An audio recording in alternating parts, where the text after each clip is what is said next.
Exactly. I like it. I'll tell you about mine later. All right, guys.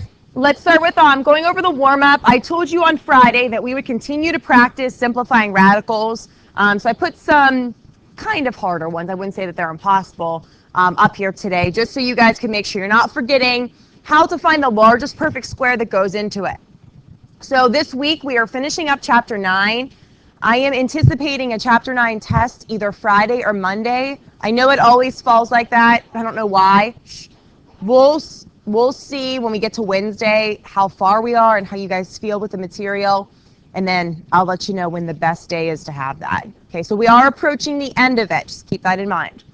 All right, number 1 on the warm-up. Alyssa, can you tell us what you got? Awesome. Briar, can you tell us what you got for number 2? Warm-up. Okay, you should have been doing that. As soon as you get here, do your warm-up. Okay, Justin.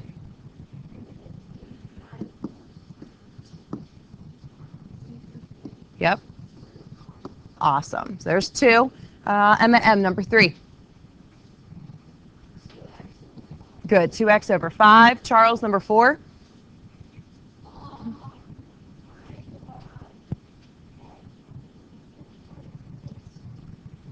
Yep. Good job. Number 5, Arwen. Good. So, questions. Doug. Yes. Yes. Okay, so you guys feel pretty good with those? Okay, let's go over homework, and then I'll go to page 8 warm-up because that goes with our notes for today. So let's go to you guys that easy homework you had over the weekend, page 463.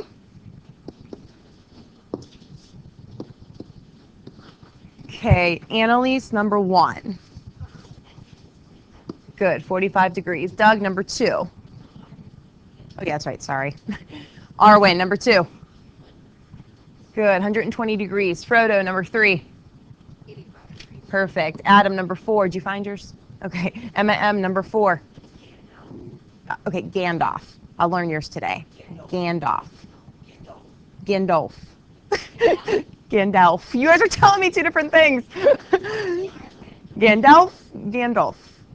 Whatever. Gandalf. No, one at a time. Gandalf. Go for it. I'll get it. Good. 25 degrees. Justin, number 5. Gandalf. Say that again. Good. Acute. Sean, number 6. Good. Charles, number 7.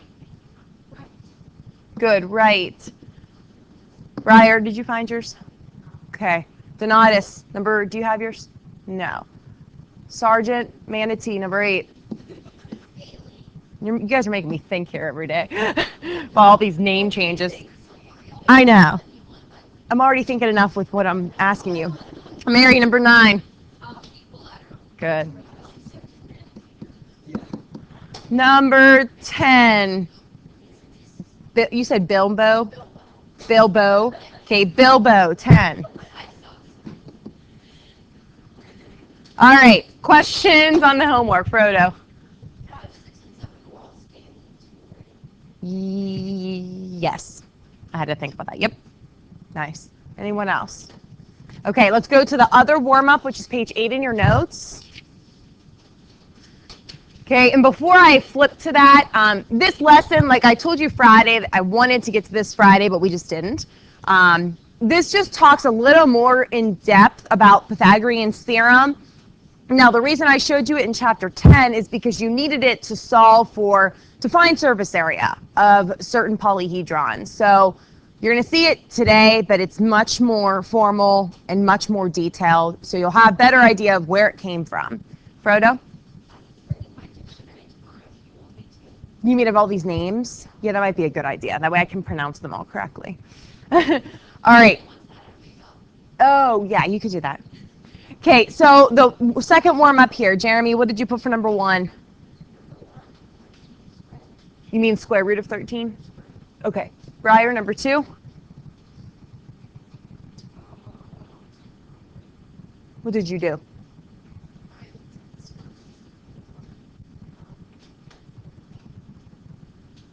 Oh, I see what you're saying. You mean you took the decimal by accident?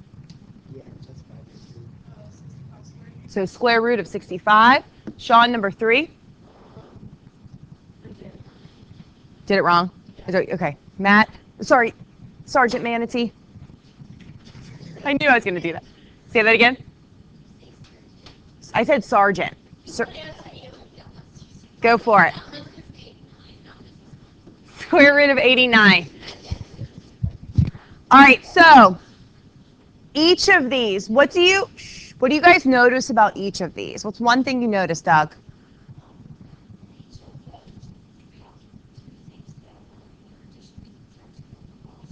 Okay, good. Adam, what else do you notice? Okay, good. They're all odd. Bilbo, what else? Good. The biggest thing here is none of them have a perfect square that goes into it. When we use Pythagorean's theorem today, some of your answers may be left like this. That's okay. Okay, you're not always going to have a perfect square that goes into something. So keep that in mind. Okay, you still want to simplify completely, and we're going to practice that. But sometimes you're not able to. Do not change these to decimals unless it says round your answer to the nearest something. Okay, simplify completely, and keeping it exact is keeping it as a square root. Bilbo. Isn't it Pythagorean theorem? Like, why do you say Pythagorean theorem? Pythagorean's theorem. Wait, does it have an S? Pythagorean theorem. No. All right. So here is the definition of Pythagorean theorem. Okay. So here's what it says in your book, in any geometry book. For any right triangle, the sum of the squares of the lengths of the legs equals the square of the length of the hypotenuse. Okay. Yes. So I'll say it again.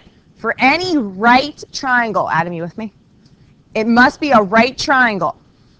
The sum of the squares of the lengths of the legs equals the square of the length of the hypotenuse. Pythagorean's theorem. You can say it. Pythagoras is the one that, of course, came up with this. So that's why it's named Pythagorean theorem. Okay. Yes, it's always a squared plus b squared equals c squared. And I'm going to show you in the next part where it says formula. We're going to kind of draw a little picture, labeling everything. Again, even though we've done this in chapter 10. And yes, the definition sounds more confusing than it really is. This theorem is pretty simple.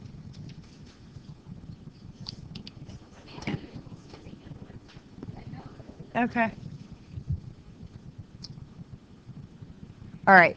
So where it says formula, I want you guys to write down a squared plus b squared equals c squared. Bless you. And draw, or actually label your triangle. The A and B, which you guys know are already the legs. They're always the legs. They can be interchanged. The A and B do not always have to be in the spots that we have them up there. C is always the hypotenuse. Okay, the hypotenuse is the side directly across from the right angle. Okay, so C is always the hypotenuse. The A and B can be interchanged. The sum of the legs squared equals the hypotenuse squared. Okay. You don't need to write this down, but I just added in. We already did this in chapter 10. But I just wrote down the hypotenuse is always the side opposite the right angle. The legs are the sides that form the right angle. You do not need to write that. It's just there for something extra. All right. I want you, hold on. Okay. Before I do an example, I want you guys to take a look at this. Can anyone figure out why this looks like this? So here's a right triangle. Okay. This side's 4. This side's 3. This side we don't know yet. Anyone figure out? Don't yell it out. Adam, explain that. Because A, there's 4 squares up. Uh-huh. There's 3 squares Uh-huh. C, Okay. So what would C be? Shh, shh. Do you know what C would be? Mm-hmm. Anyone else want to comment on, you could say a little, Adam, you're perfect. You could say a little bit more. Bilbo? Wait, I don't know what you mean by looks weird. Like why why is he not like what do you mean by Oh, hold on. I'm going to explain. I want to see if anyone else has comments. Then I'll add some more. Briar?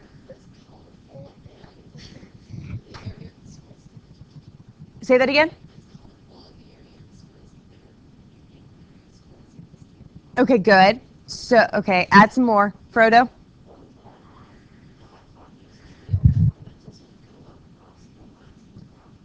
Yep, good. Anyone else? Emma?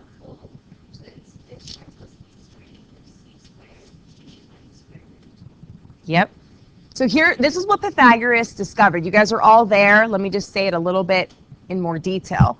Pythagoras discovered if you have a right triangle, okay, the sum of this square and this square, which means 4 squared is 16. If this is a square, guys, 4 times 4 is 16, plus the sum of this side squared, which is the same thing as the area of this square, 3 times 3 is 9, is equal to the area of this square, which is your hypotenuse, so across the right angle.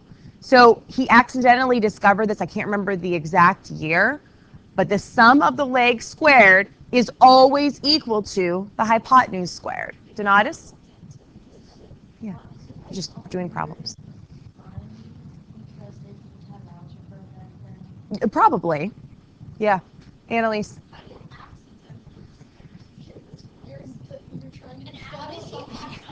Annalise, we can read about it, but I mean, it's crazy. I mean, you figure a long, long time ago, there wasn't much discovered.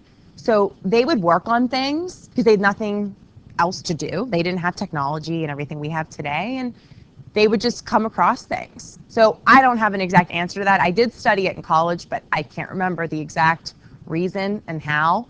But it's kind of cool because it'd be neat if we could still discover things like this today. This is what I found. The internet shows you a lot of objects like this, of what Pythagoras used and how he figured it out. So if you guys have time today or at some point this week to read about it, and I can do the same, it is interesting. And there's a lot of mathematicians that just kind of came up with things, and they named it after them, or, you know, we have all these weird names in algebra because of these mathematicians. Jeremy? Yeah.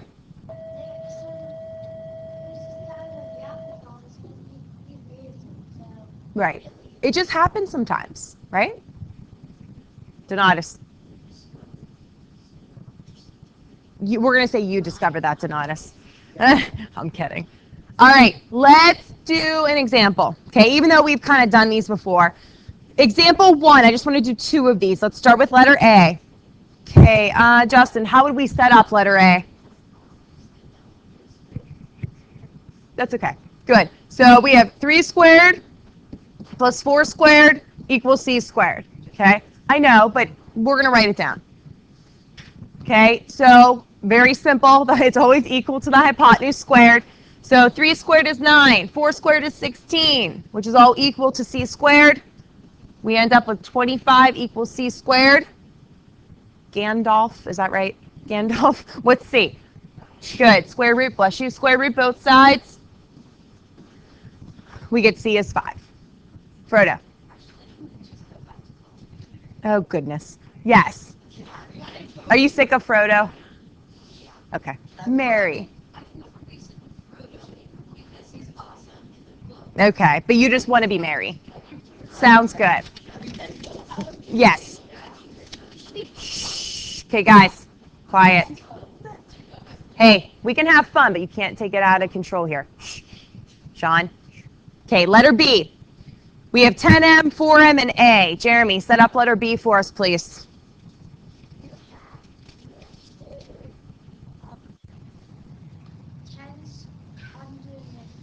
Go ahead.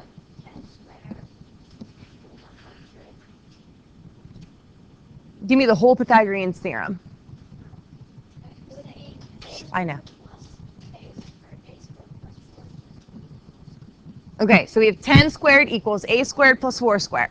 So 10 squared is 100, which is equal to a squared plus 4 squared is 16. All right, so Mary, what do we do next to get a by itself? Good, so we minus 16 on both sides. We get 84 equals a squared.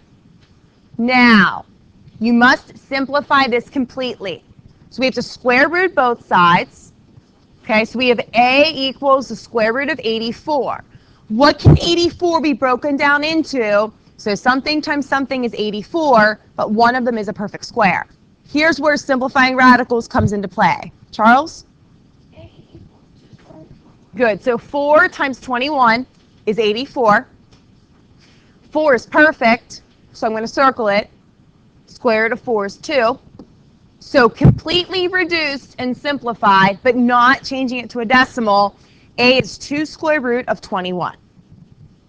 Bilbo. Because you have to keep the answer exact. If you change it to a decimal, it's an irrational number, and you can't write that as an answer exactly without keeping it as a square root. If you try, because let's say we're building something, Annalise, you can't round off one of the sides. If you round off something, it's not going to connect. You're going to have a hole in your house or whatever it is that you're building. So there's many times and there's many application in life, many problems that we could do where you have to keep it exact. But like we did it in chapter 10. Chapter 10 was surface area and volume. That's different. You mean when we did Pythagorean theorem? Correct. That's because I hadn't taught you radicals yet. When you guys take geometry, you'll take that one step further and you will leave everything exact. So I'm giving you a little taste of it without doing every single thing that you'll do in geometry. Alyssa.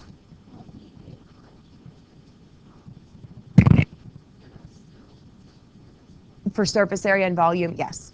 Yep. Unless you want to keep it exact.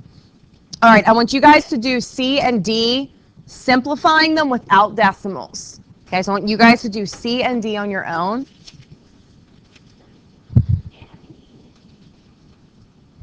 I'll give you like a minute or two. And then I want to show you one other thing here with Pythagorean theorem.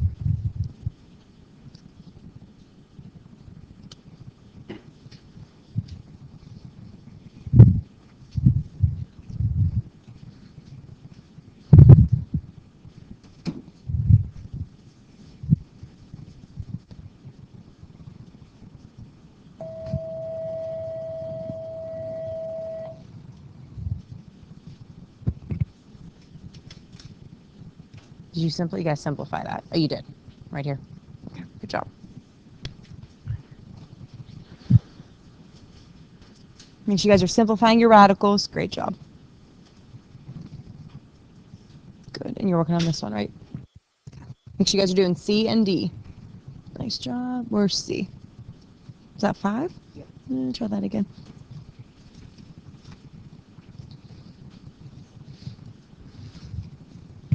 Jeremy, what's going on here?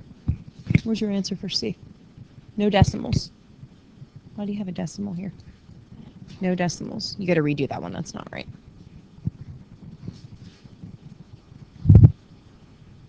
Remember, guys, largest perfect square that goes into it when you're simplifying.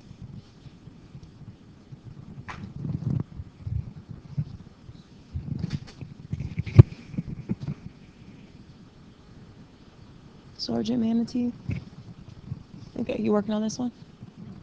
You should be doing C and D. There's nothing. That's the answer. There's not a perfect square for C. It stays as... It's all right. It stays as square root of 313. So I'm just going to write that up there. C stays as square root of 313. Adam?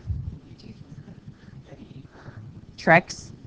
There's not really. You'll just end up getting really good at figuring out if a perfect square goes into it or not. Besides divisibility rules, there's not really any tricks. And I also recommend going through your list of perfect squares mentally or on your calculator. Sorry. Emma.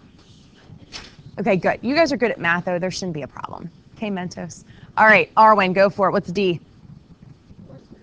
Good job. Letter B, which is one of your legs in letter D, should be 4 square root of 5, and actually it should be labeled as feet.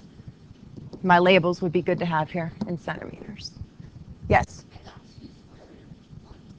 20 has a perfect square that goes into it. 4 goes into 20. So you are not done simplifying on yours. You can't leave square root of 20 there, Annalise.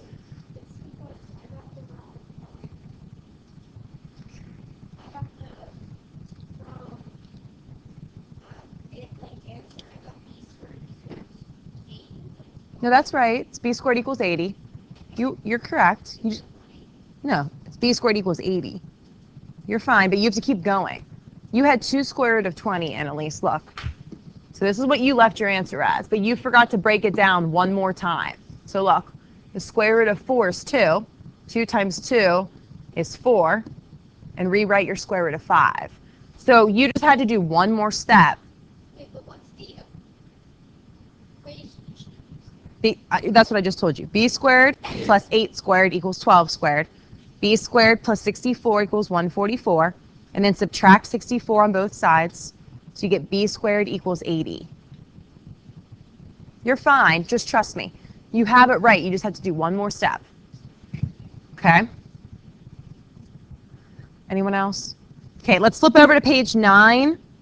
And let's take a look at letter H. Let's take a look at letter H. I'm going to skip around a little bit because you guys don't need all these. Okay, letter H says a sheet of paper is 8.5 inches by 11 inches. Oh, thank you. How long is the diagonal of the paper? So how would we set this up, Mary? Go ahead.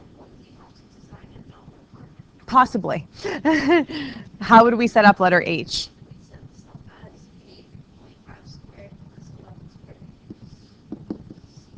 Good. 8.5 squared plus 11 squared, because they're asking us for the diagonal.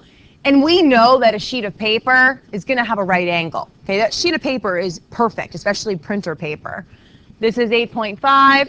This is 11. You can have it either way. I probably should have drawn it the other way. So for inches here, we're trying to find out how long the diagonal of the paper is. So what's 8.5 squared, Matt? Okay. Good. Briar, what's 11 squared? Good. Charles, what's 72.25 plus 121?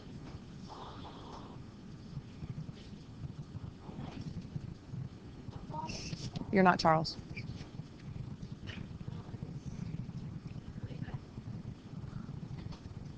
That's all right, Charles. Good. 193.25, which is equal to c squared. Okay. Now what? Justin, now what? Square root both sides. So c is equal to the square root of 193.25. Take the square root of that and see if you get a normal decimal. To see if it's rational, in other words. Dr. Manatee? Sergeant Manatee, is it? No. So how should we leave our answer? Justin? Yeah, leave the answer like that so that it's exact. When there's decimals involved, it gets kind of annoying. There are some times when there could be a perfect square that goes into it, but leave it like this, especially because this is an irrational square root. You mean 1/4? Yeah. Square root of 1/4 is 1/2. Is that what you mean? Yeah. Yep. Yeah, you're exactly right. Bilbo.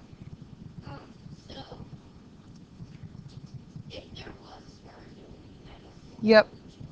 Yeah, but I won't. There's not many problems that I give you guys like that on the test. I just wanted you to see at least one application. You can use Pythagorean's theorem for so many things.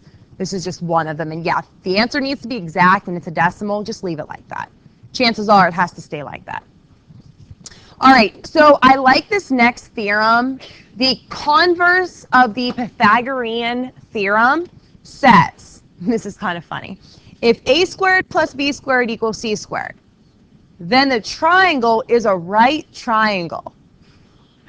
Wow. So I'll say that again.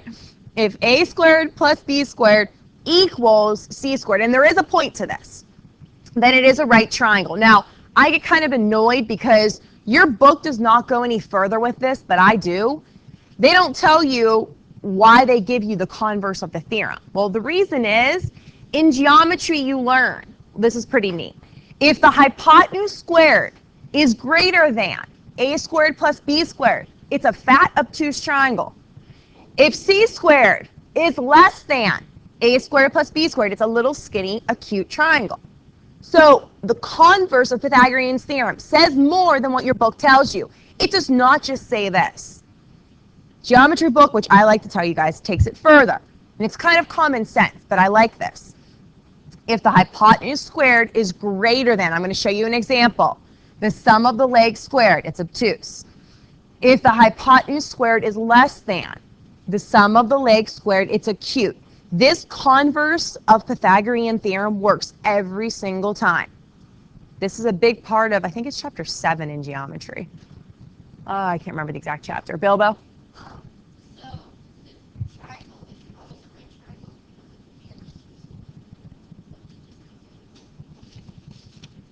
triangle, Your question, okay, part of that you said wrong. It's always a right triangle if this is true. If a squared plus b squared equals c squared, it's a right triangle. Yeah. Right. That's why I just have greater than and less than. Okay? Now I'm going to do examples with this. Okay, let's go to some examples so you guys understand what I'm talking about with the converse. So letter J asks us, do each of the provided measures form a right triangle? We have 7, 24, and 25. How do you know how to set this up if we're not given a triangle?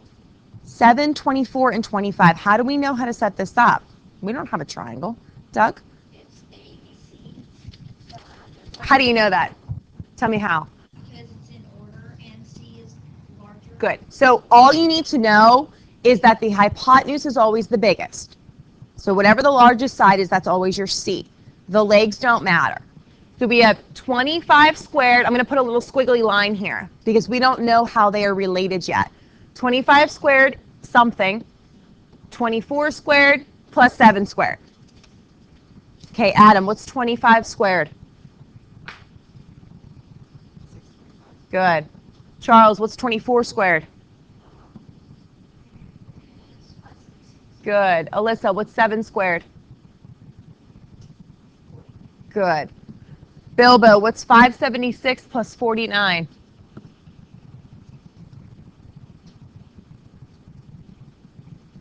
Bilbo, what's 576 plus, that's okay, plus 49? 625. Arwen, really hard question. How are these related? Okay, they are equal. Mary, if they are equal, what kind of triangle is it? Good, they are equal. Therefore, it is a right triangle. Okay, the second one. We have 5, 17, and 10. Mary, which one is C? Go ahead. No, that'd be kind of cool, though. No, so 17 is C. So we have 17 squared, squiggle line, because we don't know how they're related. 10 squared plus 5 squared. Okay, Briar, without your calculator, what's 17 squared? Okay, 289. Sean, what's 10 squared? Emma M, what's 5 squared? Good. I know, sorry, Gandalf. So 289, squiggle line, 100 plus 25 is 125. So Adam, how are these related? So Adam, what kind of triangle is it? Good. If the hypotenuse squared is greater than the sum of the legs squared, it is obtuse. Obtuse. And this is not in your book, remember. This is something that I added. It is. Mary.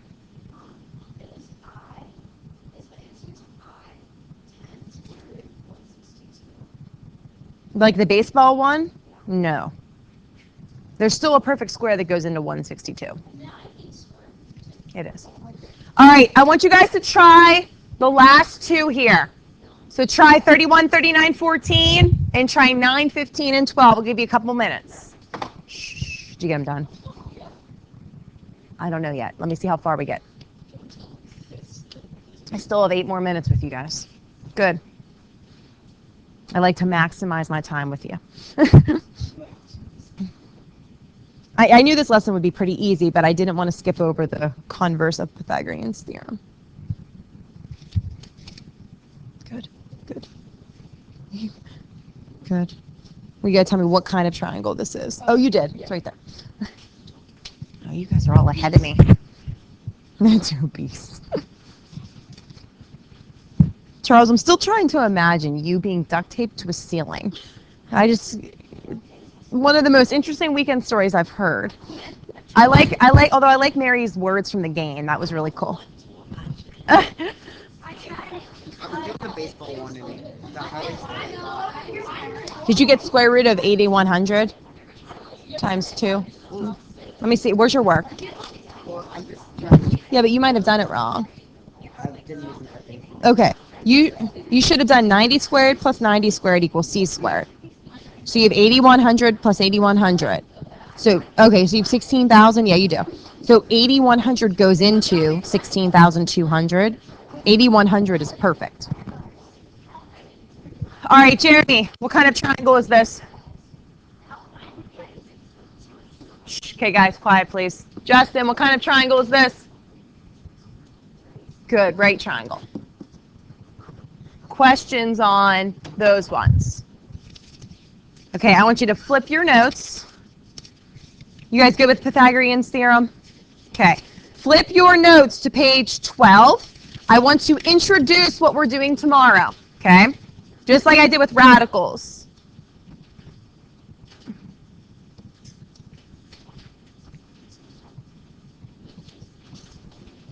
Yeah.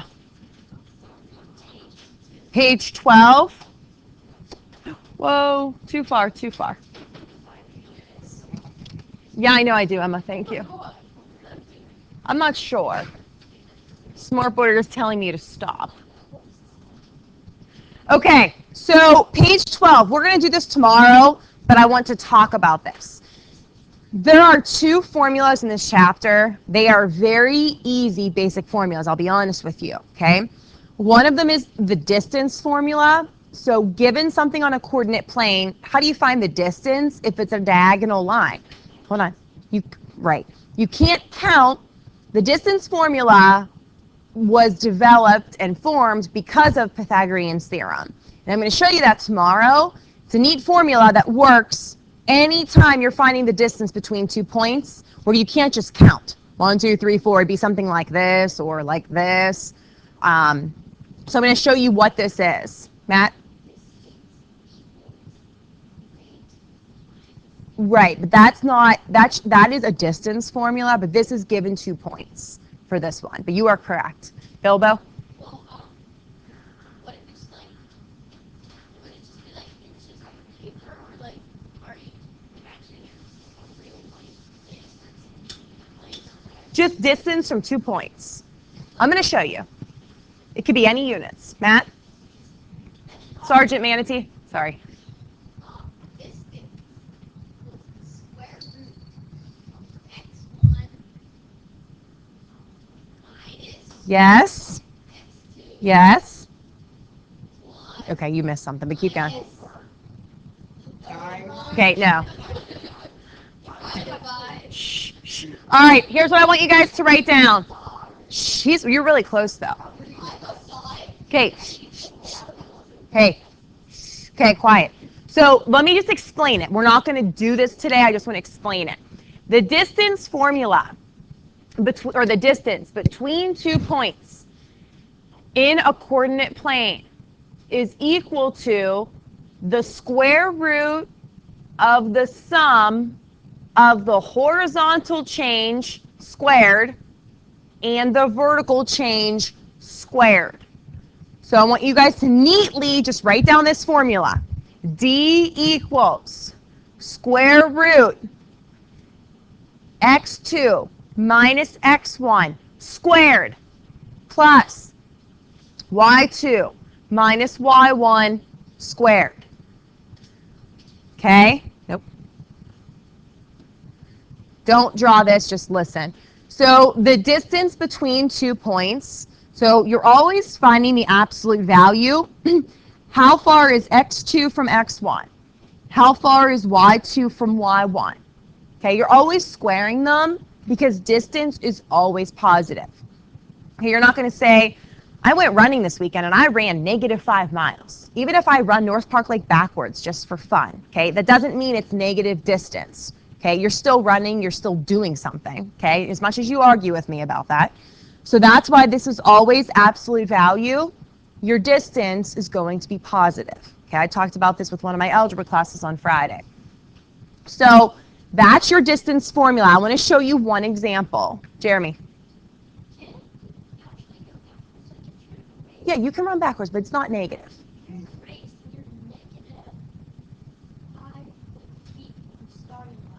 Yeah, but Jeremy, when you're running or walking, distance is not negative.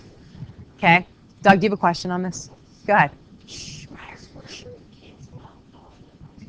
No. Let me show you an example. Okay, so let me show you one example. Okay, so, whoops, wrong thing.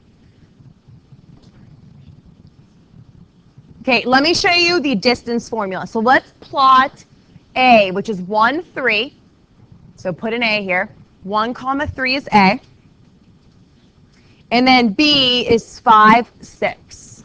So right up here is B. So there's 2 ways to do this. Today I'm just going to show you using the distance formula. Okay?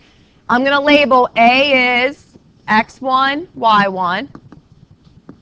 B is x2, y2. It is the same thing as Pythagorean's theorem, but let me just end class today with showing you how the distance formula works.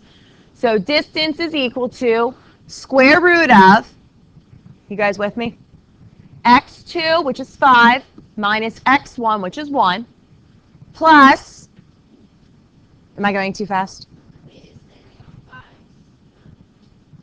Plus y2 is 6, y1 is 3, squared. So now, what does OOO tell us to do? Briar, before that, OOO tells us get rid of what's inside grouping symbols. 5 minus 1 is 4. 6 minus 3 is 3. Adam, what's 4 squared? Mentos, what's 4 squared? Mentos, what's 3 squared? We keep doing the same problem over and over again. Doug, what's 16 plus 9? Good. So, Arwen, what's the distance? Good. So our distance is 5 units. Now, I want you to think about how doing the distance formula is the same thing as Pythagorean's theorem. So on the next page of your notes, it says method 2, use Pythagorean theorem. You can do it either way. So we're going to start class with that tomorrow. Sergeant Manatee. Yeah.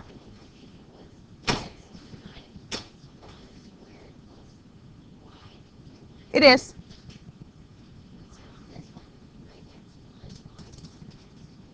No, I labeled the ordered pairs, Matt. This is just labeling the ordered pairs. This is plugging in. Look, this is x2, you with me? Minus x1, y2 minus y1. Donatus?